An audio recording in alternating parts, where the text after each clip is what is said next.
cela.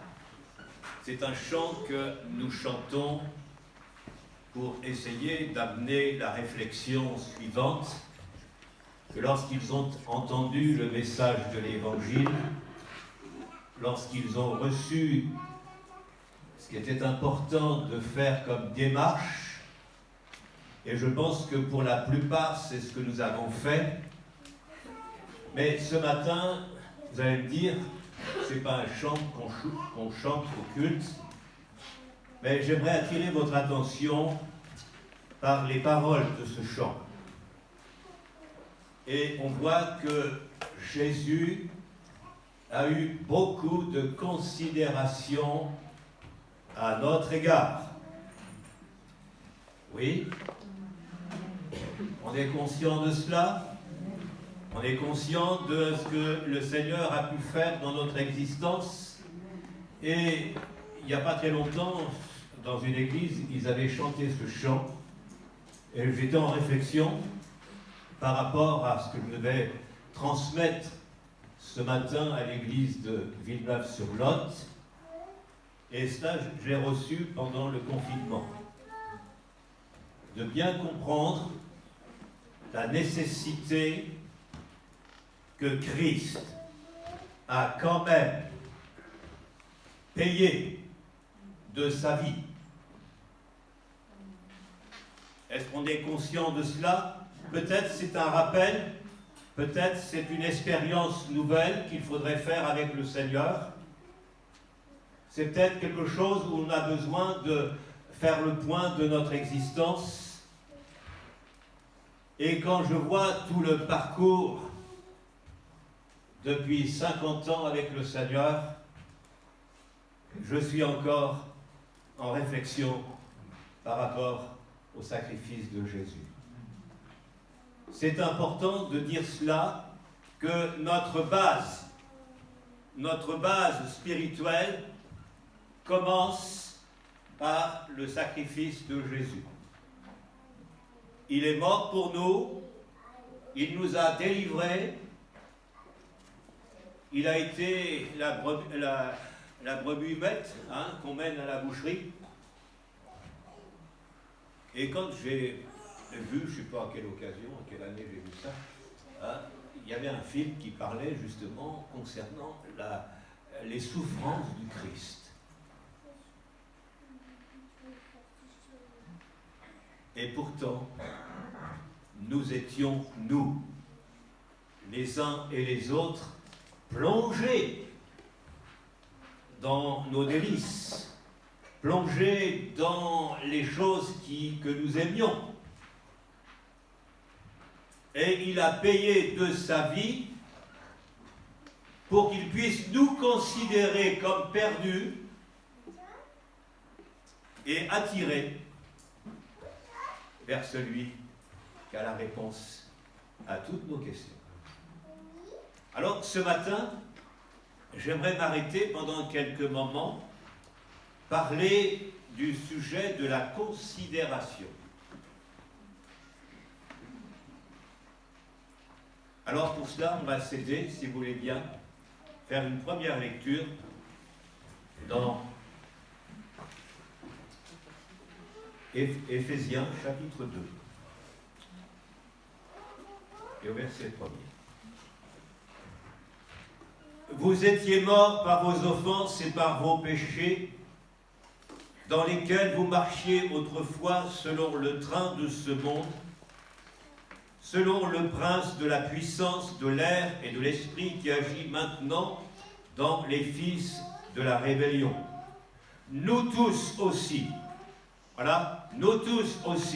nous étions de leur nombre, et nous vivions autrefois selon la convoitise de notre chair, et de nos pensées, et nous étions par nature des enfants de colère, comme les autres. Mais Dieu, qui est riche en miséricorde à cause du grand amour dont il nous a aimés, nous étions morts par nos offenses, nous a rendus vivants avec Christ. C'est par grâce que vous êtes sauvés. Il nous a ressuscités ensemble et nous a fait asseoir ensemble dans les lieux célestes, afin de montrer dans les siècles à venir l'infinie richesse de sa grâce par sa bonté envers nous en Jésus-Christ. Car, verset 8, car c'est par la grâce que vous êtes sauvés, par le moyen de la foi. Cela ne vient pas de vous, c'est le don de Dieu. Amen. Hein? Et puis aussi, on pourrait lire toujours dans les Éphésiens, chapitre 4, et au verset 1er.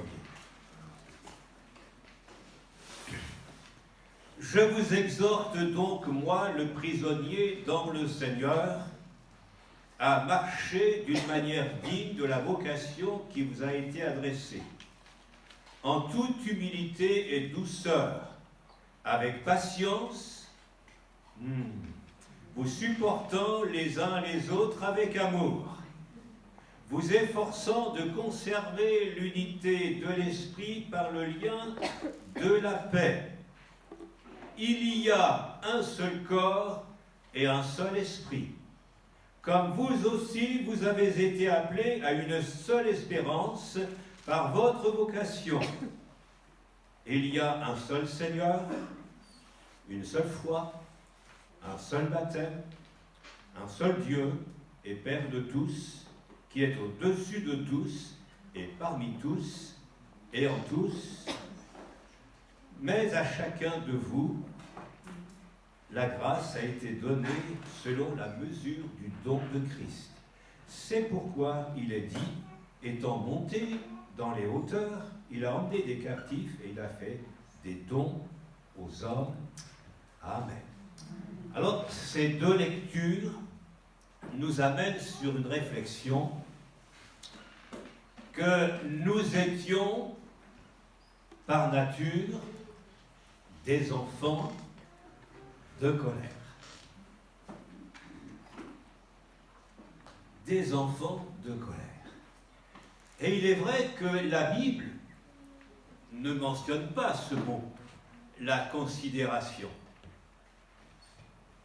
Mais ce qui préoccupait l'apôtre Paul dans ses lettres pastorales, c'était quand même de faire que ceux qui appartiennent au Christ puissent être une seule unité. C'est la Bible qui nous le montre. Et sa préoccupation nous amène justement à réfléchir là-dessus. Est-ce que nous avons de la considération envers ceux qui sont dans l'Église? Est-ce que nous avons de la considération envers ceux qui ne connaissent pas le Seigneur? Nous, spirituels, on aime bien assassiner les gens. Ouais, c'est vrai. On aime bien faire que on soit comme quelqu'un qui manie le bâton pour frapper, mais en fin de compte, la considération, c'est une vertu qui doit être chrétienne. À moins que vous voyez les choses différemment, mais si vous voyez les choses différemment, alors on pourrait se voir après la réunion et préciser certains détails par rapport à cela. Mais la Bible, c'est l'enseignement de Paul, nous dit d'avoir un grand impact dans nos vies. C'est le souci que nous avons à faire, c'est de comprendre et de nous unir. Oui? Oh, j'aurais cru un grand alléluia, mais c'est vrai, ça bouscule ce matin un petit peu, mais ça peut nous aider à comprendre justement les choses. Cela signifie davantage de compréhension, de respect, de coexistence pacifique. Oh là là, frère, qu'est-ce que vous dites là? Oh là là, qu'est-ce que ça veut dire? Mais pourtant, c'est ce que l'enseignement nous parle de la Bible. La compréhension, le respect mutuel, la coexistence, être pacifique, c'est indispensable. Si on veut voir des gens se convertir, il faut que nous en donnions l'exemple. Et en donnant l'exemple, alors là, Dieu est glorifié. Dieu est glorifié. Alors, c'est vrai que c'est indispensable d'avoir cette possibilité, d'avoir une attitude d'amour qui nous permettra de nous élever au-dessus des barrières ethniques, culturelles. Mais je pense que le Seigneur veut nous aider à trouver que dans nos milieux évangéliques, on aurait peut-être besoin de revoir la copie. Et quand j'ai préparé ça pendant le confinement, j'ai reçu des coups de téléphone de frères, pas spécialement de la région, mais un peu partout. Ils nous ont téléphoné, ils faisaient part un peu des nouvelles. Mais le confinement a été quand même, je pense, voulu de Dieu. Même si ça a été difficile. Et ça nous a permis de resituer les choses. De savoir l'essentiel, comme disait Jonathan, l'essentiel, c'est quand même de savoir que le son de la trompette va retentir.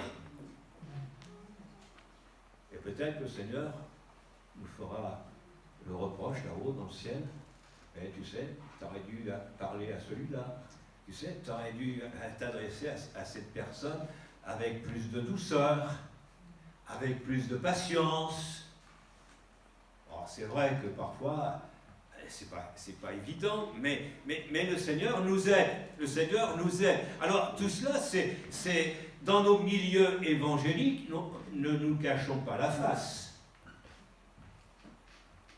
Même ici, à Villeneuve-sur-Lot, ne nous cachons pas la face. Il y a parfois dans nos rangs des discordes. Il y a dans nos rangs de l'incompréhension. Il y a dans nos rangs parfois un courant qui s'installe de plus en plus. Moi je suis bien, je suis formidable, je suis confortablement assis, je suis confortablement dans ma situation spirituelle. Mais si tu veux être spirituel, il faut que tu regardes aussi ceux qui ont besoin d'être secourus et d'être aidés. Alors, voyez que là, ça change pas. Hein. Ça commençait déjà de l'époque de l'apôtre Paul. Ça commençait chez les Corinthes. C'était pas la perfection. C'était pas. Mais le Seigneur, il travaillait quand même. Hein, le Seigneur, il travaillait quand même. Heureusement. Hein, heureusement. Mais c'est vrai que depuis le départ de l'Église primitive, essayer de vivre en communauté, c'est pas évident. C'est pas évident. Il y aura toujours des frictions. Il y aura toujours des tensions. Il y aura toujours parfois de l'incompréhension. Mais les uns et les autres mettant de l'eau dans leur vin, alors à ce moment-là, les choses s'améliorent. Les choses sont en train de s'arranger. Alors tout cela, ça nous amène à dire que ce que le Seigneur désire, c'est qu'on puisse avoir de la considération. Parce que le frère ou la sœur qui est en face de vous, elle est aussi à Jésus-Christ. Alléluia. Non ? La personne qui est en face de nous, elle a fait la même expérience que nous. Pourquoi on voudrait dire à cette personne, tu sais, moi, non, c'est pas possible, je ne peux pas m'entendre avec toi. Il arrive un moment, il faut se mettre au pied du mur et dire Seigneur, aide-moi. Oui, ça vaut quand même la peine. Bon, je surveille l'heure parce que je risque d'être un petit peu plus débordant. Hein. Ça va? Jusqu'à quelle heure on a? Jusqu'à 3 heures ce soir. Oui. Alors, on a besoin mutuellement de nous comprendre. On a besoin mutuellement de nous comprendre. Et on va arriver dans certains détails tout à l'heure par rapport à ce que je voudrais partager avec vous. Parce qu'on peut dire que tous, nous passons par des tribulations ou des souffrances où on n'est pas au top. Vous êtes toujours au top? Moi, il y a des moments où je me sens au bas des pâquerettes. Hein, et c'est vrai, il faut être honnête quand même. Non? Ça ne vous arrive pas, vous. Hein, vous êtes tellement spirituel là-haut, vous êtes tellement sur votre nuage, vous avez du mal à descendre un peu sur la terre. Mais sur la terre, on a des hommes, des femmes, des chrétiens et des chrétiennes qui justement ont besoin de savoir, de partager le fardeau. Pas d'entrer dans la vie privée de chacun. C'est pas ce que Dieu nous demande. Et c'est pas ce que les chrétiens doivent faire. On n'a pas besoin de chipoter, de dire gna gna gna gna gna. Non, on n'a pas besoin de tout ça. L'Église, c'est le corps de Christ. Et dans le corps de Christ, il faut que ça soit bien coordonné. Et pour que ça soit bien coordonné, parfois il faudra nous taire. Parfois il faudra dire. Mais il y a des moments où il faut apprendre à se taire. Bien sûr, pour le chrétien qui vit dans le désordre, là, c'est tout à fait un autre débat et d'autres choses. Pour celui qui vit dans le désordre, tu n'as pas besoin d'avoir de communion avec lui. C'est ce que la Bible nous enseigne. Mais nous qui aimons la communion, nous qui aimons la relation les uns avec les autres, ça nous a manqué pendant le confinement, mais je crois que le corps de Christ a besoin de se former, de s'édifier, de vivre des choses formidables. Et ainsi, le corps de Christ est plusieurs membres. Et les membres n'ont pas la même fonction. Et à ce moment-là, on n'a pas besoin de jalouser celui qui fait des choses plus importantes que nous. Mais là, c'est important de dire que l'unité commence, et moi je suis pleinement convaincu là-dedans, c'est pour cela que je le dis, si nous nous comprenons, nous allons réussir. Oui? Parce que dans un groupe,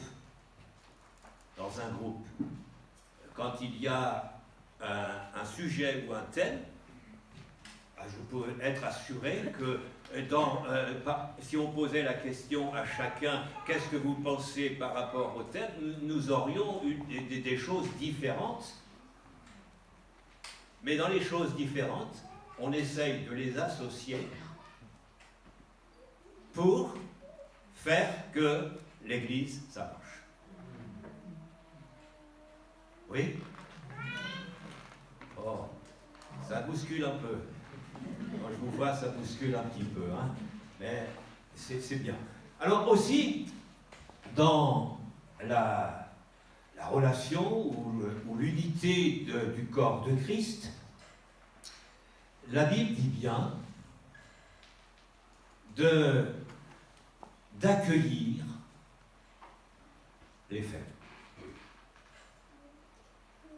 Et souvent, le problème que nous avons en tant que chrétiens, nous voudrions que la personne qui est en face de nous ressemble. Vous en souriez, c'est pourtant la réalité. On essaye de faire que la personne, elle puisse nous ressembler. Mais la Bible nous dit que c'est impossible. Il faut être quand même direct, il faut quand même être précis. C'est impossible.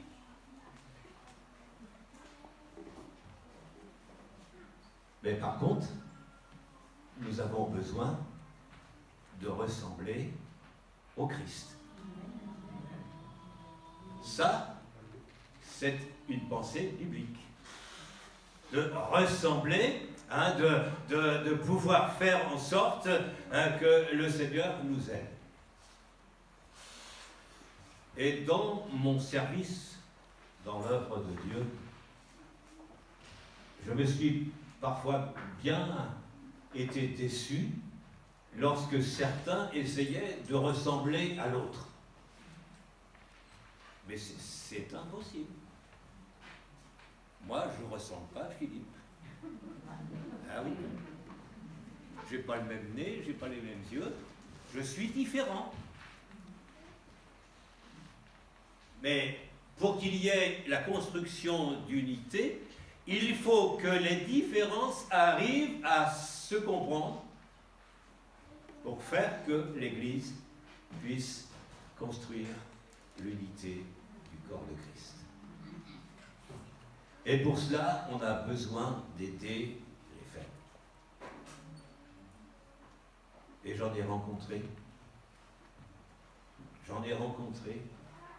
que j'ai aidé. Que j'ai pu leur dire, voilà, tu sais, pour toi, le chemin, c'est comme ça qu'il faut aller. J'essayais pas de lui ressembler. Mais le Seigneur est celui qui peut nous aider à comprendre. Parfois, à l'égard des nouveaux, nous sommes sans pitié. Oh là là, frère, qu'est-ce que vous dites là? Oh là là. Et je pourrais vous donner des tas d'exemples et des tas de témoignages des mauvaises manœuvres, je dis bien des mauvaises manœuvres que certains ont utilisées pour essayer d'être le plus grand. Et ceux qui ont essayé d'être le plus grand, tout d'un coup, ouf, le Seigneur les a mis plus bas que terre. Et quand ils ont été mis plus bas que terre, alors ils ont commencé à crier vers le Seigneur, Seigneur. Et puis ils sont tournés vers les frères et sœurs. Tu sais, j'ai fauté, j'ai fait quelque chose qui ne mérite pas l'approbation de Dieu. Et qu'est-ce qu'on va faire? On va leur appuyer sur la tête, qu'ils s'enfoncent un peu plus. Mais non. Recherchons dans l'unité, recherchons ce qui contribue à la bataille, au conflit, aux animosités, aux querelles. Et parfois, on fait des querelles seulement pour des choses alimentaires. On fait des querelles seulement pour des choses qui n'ont pas beaucoup d'importance. Mais le Seigneur, il veut nous aider à rechercher ce qui contribue à la paix. À la paix mutuellement, vivre dans l'amour, vous avez ça dans l'Épître aux Romains, vivre dans l'amour, éviter d'être une occasion de chute.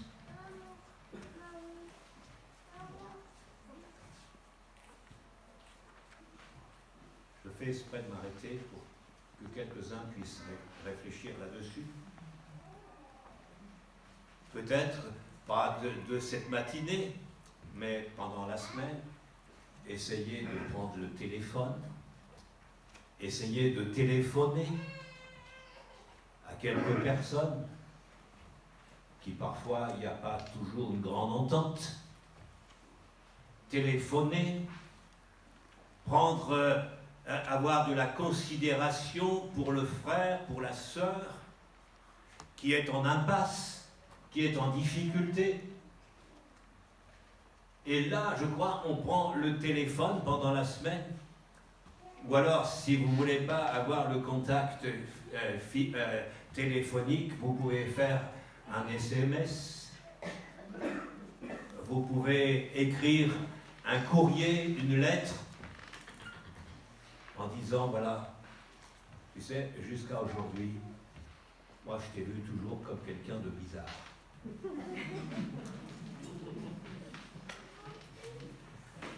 Mais on est tous bizarres. Non? On est tous bizarres.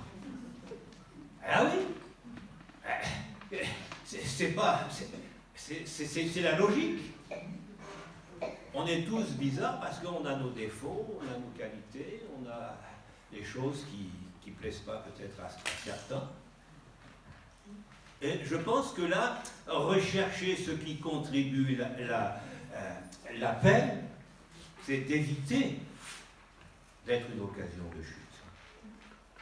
Et disons, quand nous n'avons pas d'amour, on voit la Bible comme une loi. Et qu'on ne soit pas une occasion de chute. Et puis aussi, je dirais que le Seigneur veut nous aider à aller dans l'action chrétienne. Et l'action chrétienne, c'est de vouloir faire. Parce que quand le Seigneur nous dit que c'est selon notre foi que les choses se passent, mais c'est la même chose.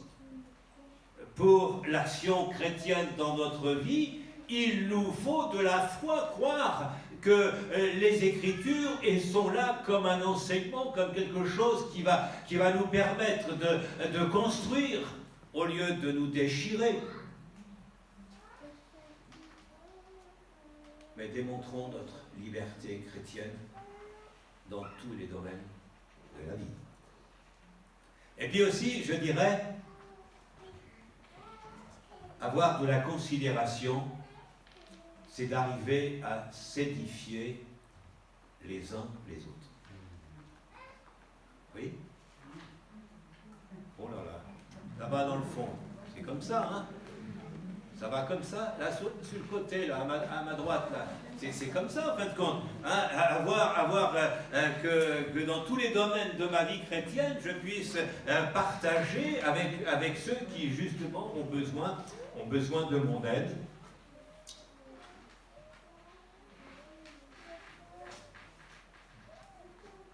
Quand je vous vois, je m'aperçois que ça travaille. Le Saint-Esprit, il est là au milieu de nous. Il travaille. On a chanté tout à l'heure. Christ a été attaché à la croix pour moi. Est-ce que le Seigneur ne pourrait-il pas faire que ma vie, que mon être tout entier,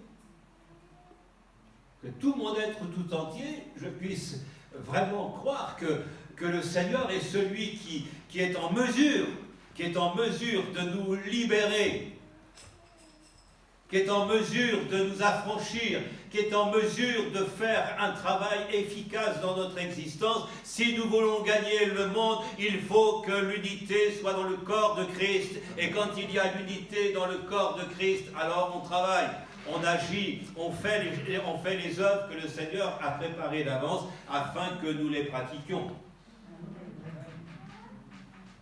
S'édifier. Et s'édifier, c'est pas de vouloir faire en sorte que les gens nous ressemblent, mais que nous puissions amener les gens à être semblables à Jésus. Et je crois que pour le rôle d'un pasteur, c'est quand même pas une mince affaire. Parce que l'adversaire, il est toujours là pour mettre les bâtons dans les roues. il est toujours là pour essayer de saper le travail, mais on va rechercher plutôt ce qui va contribuer à la paix. Même si je sens que moi je pourrais avoir raison, je me tais et je fais que le Seigneur œuvre dans le cœur. Et ça me rappelle le témoignage d'un pasteur. Il avait quelqu'un qui était dans son église, qui fréquentait les réunions, et puis ce frère, il voyait qu'il fumait la cigarette. Alors il fumait la cigarette, hein, il pompait la cigarette. Maintenant c'est la vaporise, je ne sais pas comment c'est. Je ne sais pas dans l'affaire. Et puis ce frère, il n'a jamais rien dit. C'était un pasteur, il n'a jamais rien dit à cet homme. Et quand il avait le moment avec le Seigneur, il priait Dieu. Seigneur, fais un travail. Et puis un jour, ça a tellement été mauvais pour quand il a fumé, il s'apprêtait à fumer une cigarette, c'était horrible, horrible. Mais parfois, on peut voir certaines choses. C'est pas pour ça qu'il faut reprendre toujours quelqu'un avec un coup de bâton en lui disant mais c'est pas bien ce que tu fais, c'est pas bien ce que tu fais. Non, le Seigneur est suffisant et suffisamment puissant pour apporter à nos cœurs la liberté dont nous avons besoin. Ça vous réveille quelques petites pensées, ça réveille peut-être quelques situations qu'on met en évidence, mais là, c'est vraiment, hein, on va aller plus loin. Bon, bien sûr, il y aurait beaucoup d'autres choses à dire, mais je ne vais pas vous retenir trop longtemps quand même. Hein. Et alors, si le Seigneur veut nous aider, car le salut de tous fut répandu, a été possible parce que Christ nous a considérés. Et c'est quand même bon de savoir. Il nous a considérés. Parce qu'il savait que nous étions des pécheurs et que nous avions besoin de la grâce de Dieu. Alors, pour aller plus loin dans les choses, Dieu accepte les gens comme ils sont. Ah oui. Et il n'y a que le Seigneur qui peut nous aider à aller de l'avant dans la croissance spirituelle. Et puis il y a un principe à propos, il doit y avoir un respect mutuel, une bonne compréhension entre le fort et le faible.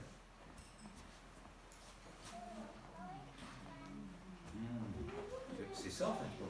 Avoir de la compréhension entre le fort et le faible. Parce que qui d'entre nous pourrait lever la main et dire « Je n'ai jamais désobéi ». Est-ce que nous aurions ce matin quelqu'un qui pourrait dire « Ouais, mais en fin de compte, voilà, je suis le meilleur. » Mais tu es le meilleur de rien du tout, en fin de compte. On est le meilleur de rien du tout. Si on est meilleur, c'est parce que la grâce de Dieu est en nous. Parce que nous essayons de plaire à Dieu. Et ça vaut quand même la peine de pouvoir justement comprendre. Un vrai chrétien respectera et va honorer les autres. Plus que lui-même. Plus que nous-mêmes. C'est important ce que nous voyons ensemble. Et vous pourriez faire une étude à la maison. Pourquoi les chrétiens faibles ont-ils besoin des chrétiens forts? On pourrait aussi se poser la question, est-ce que c'est si important d'apprendre à accepter les gens comme ils sont? Pourquoi les chrétiens devraient-ils être spécialement tolérants? Là, je vous laisse la réponse. Hein? La considération par rapport aux indignes, la considération par rapport aux désavantagés, les différences que nous avons au milieu de nous. L'un, il préfère telle fête, l'autre, il préfère tel aliment, l'autre, une autre chose, l'autre, autre chose, l'autre, autre chose. Mais on n'a pas besoin de discutailler sur les opinions, parce que ça crée des fossés. Moi qui vous parle, parfois, sans nous rendre compte, nous avons créé des fossés. Et quand il a fallu combler ces fossés, il a fallu se prendre sur soi-même et dire, Seigneur, voilà, j'ai besoin de ton aide, j'ai besoin des forces que tu veux me donner aujourd'hui. Voilà, je voulais vous laisser ces quelques pensées pour vous permettre justement à modifier, s'il y avait lieu, à modifier notre comportement. Oui? Même si c'est quelqu'un qui est un peu pénible, on l'accepte quand même. Ah oui? Même si quelqu'un n'a pas très bien compris, on l'accepte quand même. Alors que Dieu nous aide. Voilà. Je ne vais pas prolonger, parce que sinon, il faudrait encore 1 heure devant nous. Hein. Que le Seigneur nous bénisse. Voilà, on prie le Seigneur. Merci Jésus de ce que tu veux nous aider. Parce que, humainement parlant, c'est vrai qu'en nous, il y a de l'impatience. C'est vrai qu'en nous, Seigneur, il y a des déboires, parfois des déceptions. Mais pourtant, Seigneur, tu nous dis d'aimer les uns et les autres comme toi-même tu nous as aimés. Et si nous t'aimons comme toi-même tu nous as aimés, alors les choses vont être plus faciles et le Saint-Esprit va nous aider à modifier certains comportements à la gloire du Seigneur. Amen. Voilà. Bon, je ne suis pas spécial pour ça.